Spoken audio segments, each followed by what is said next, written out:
అందరికీ నమస్కారం. ఈరోజు మనం చాలా ప్రాచీనమైన కానీ ఎప్పటికీ ముఖ్యమైన ఒక ప్రశ్న గురించి మాట్లాడుకుందాం. అదేంటంటే మన ఇంద్రియాలను మన అదుపులో ఉంచుకోవడం ఎలా? ఇది మనల్ని మనం గెలవడం లాంటిది. సో పదండి ఈ ఇంట్రెస్టింగ్ టాపిక్లోకి లోతుగా వెళ్దాం. సరే, అసలు ప్రశ్న ఏంటంటే ఇంద్రియాల మీద కంట్రోల్, ఆ నిగ్రహం ఎలా వస్తుంది?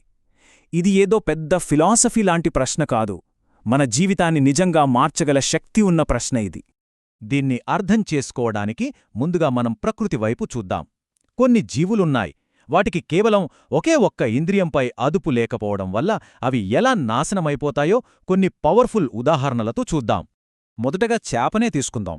దానికి దేనిమీద అదుపు ఉండదో తెలుసా? నోరు, అంటే రుచి అన్నమాట. ఆ ఒక్క క్షణం రుచికోసం ఆశపడి గాలానికి చిక్కుకుని ప్రాణాలే వదిలేస్తుంది. చూశారా? కేవలం ఒక్క ఇంద్రియం దాని చావుకు ఎలా కారణమైందో. ఇక ఏనుగు ఎంత బలంగా ఉంటుందో మనందరికీ తెలుసు, కాని దానికి స్పర్శమీద అదుపుండదు. ఆడ ఏనుగు స్పర్శకోసం ఆశపడి వేటగాళ్లు పన్నిన ఉచ్చులో ఎంత ఈజీగా చిక్కుకుపోతుందో, దాని ఆ భారీ బలం కూడా ఆ ఒక్క వీక్నెస్ ముందు పనిచేయదనమాట. జింక గురించే ఆలోచించండి. చాలా చలాకీగా ఉంటుంది కదా, కాని దానికి చెవులమీద కంట్రోలుండదు. వేటగాడి పాట వినగానే ఆ సంగీతానికి మైమర్చిపోయి అటువైపే వెళ్తుంది, ప్రమాదంలో పడుతుంది. ఆ సౌండే దానికి ఉచ్చుగా మారుతుంది. చివరిగా మిడత. దీని బలహీనత ఏంటంటే కన్ను, అంటే చూపన్మాట. ఆ దీపం వెలుగు చూడగానే దానికి ఆకర్షింపబడి నేరుగా వెళ్ళి ఆ మంటల్లో పడి చనిపోతుంది. సో ఈ ఉదాహరణలన్నీ మనకు ఏం చెబుతున్నాయి? ఒక్క ఇంద్రియం అదుపు తప్పితే వినాశనం ఖాయం అని. సరే, ఇప్పటిదాకా జంతువుల గురించి చూశాం. ఇప్పుడు మనిషి విషయానికొద్దాం. ఇక్కడే అసలు సమస్య మొదలవుతుంది. మనకు ప్రమాదం ఇంకా చాలా ఎక్కువ. ఎందుకంటే మనం డీల్ చెయ్యాల్సింది ఒక ఇంద్రియంతో కాదు, ఏకంగా 5 ఇంద్రియాలతో. ఇక్కడ పాయింట్ ఏంటంటే ఆలోచించండి. జంతువులేమో ఒక్క ఇంద్రియం అదుపులో లేకపోతేనే నాశనమైపోతున్నాయి. మరి మనిషికో 5 ఇంద్రియాల మీద కంట్రోల్ లేదు. అప్పుడు మన పరిస్థితి ఎలా ఉంటుందో ఊహించుకోండి. అంటే ప్రమాదం 5 ఎక్కువన్నమాట. మన పరిస్థితి నిజంగా చాలా కాంప్లెక్స్. కళ్ళేమో చూడకూడని వాటివైపే చూస్తాయి, చెవులేమో వినకూడని విషయాలనే వినాలని ఆరాటపడతాయి. ఇక నోటికైతే అదుపే ఉండదు, అనవసరమైనవన్నీ మాట్లాడేస్తుంది. వాసన మనలో రకరకాల కోరికల్ని రేపుతుంది. స్పర్శ కూడా అంతే, అదే దారిలో వెళ్తుంది. అయితే ఈ ఇంద్రియ నిగ్రహానికి మన ఆలోచనలకి సంబంధమేంటి? ఈ కనెక్షన్ అర్థం కావాలంటే మనం ఒక బేసిక్ కాన్సెప్ట్ను మళ్ళీ కొత్తగా చూడాలి. అదేంటంటే అసలు ఆహారమంటే ఏమిటి? చూడండి, మన ఛాందోగ్య ఉపనిషత్తులో ఒక అద్భుతమైన మాటుంది. మనం తినే తిండిలో 6వ వంతు మన మనస్సుగా తయారవుతుందట. ఇది చాలా ముఖ్యమైన పాయింట్. మన డిస్కషన్కు ఇదే బేస్. అయితే ఇక్కడొక ప్రశ్నొస్తుంది. ఆహారం అనగానే మనకు గుర్తొచ్చేదేంటి?